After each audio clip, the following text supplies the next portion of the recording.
The worries of suspicion. He who has a suspicious mind is ever the prey of worry. Such a one is to be pitied, for he is tossed hither and yon, to and fro, at the whim of every breath of suspicion he breathes. He has no real peace of mind, no content, no unalloyed joy, for even in his hours of pleasure, of recreation, of expected jollity, he is worrying lest someone is trying to get ahead of him.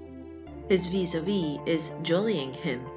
His partner at golf is trying to steal a march on him. He is not being properly served at the picnic, and so on. These suspicious-minded people are sure that every man is a scoundrel at heart, more or less, and needs to be watched. No man or woman is to be trusted. Every grocer will sand his sugar, chicory his coffee, sell butterine for butter, and cold storage eggs for fresh if he gets a chance.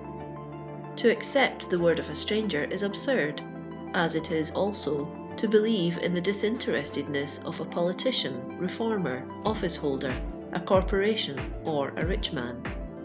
But to believe evil, to expect to be swindled, or prepare to be deceived, is the height of perspicacity and wisdom.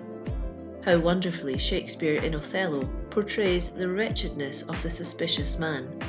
One reason why Iago so hated the Moor was that he suspected him. Quote, "The thoughts whereof doth like a poisonous mineral gnaw my innards, and nothing can or shall content my soul till I am evened with him." End quote. How graphic the simile, gnaw my innards. It is the perpetual symbol of worry, the poisonous mineral ever biting away the lining of the stomach, just as mice and rats gnaw at the backs of the most precious books and destroy them. Aye, as they gnaw during the night time and drive sleep away from the weary, so does suspicion gnaw with its sharp worrying teeth to the destruction of peace, happiness, and joy. Then, when Iago has poisoned Othello's mind with suspicions about his wife, how the Moor is worried, gnawed by them. Quote, "By heaven he echoes me, as if there were some monster in his thought, too hideous to be shown." To Iago, "Thou dost mean something. I heard thee say even now, thou likest not that, when Cassio left my wife. What didst not like? And when I told thee he was off my counsel in my whole course of wooing, thou criedst, Indeed, and didst contract and purse thy brow together, as if thou then hadst shut up in thy brain some horrible conceit. If thou dost love me, show me thy thought." End quote. And then we know how, with crafty, devilish cunning, Iago plays upon these suspicions, fans their spark into flames.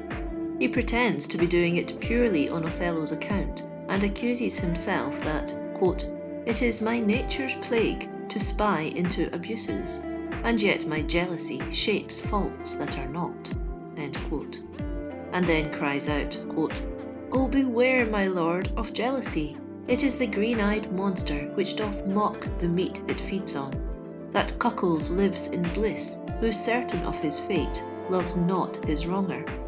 But oh, what damned minutes tells he o'er, who dotes, yet doubts, suspects, yet strongly loves." End quote.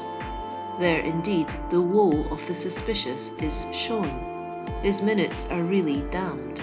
Peace flies his heart, rest from his couch, sanity from his throne, and, yielding himself, he becomes filled with murderous anger and imperils his salvation here and hereafter.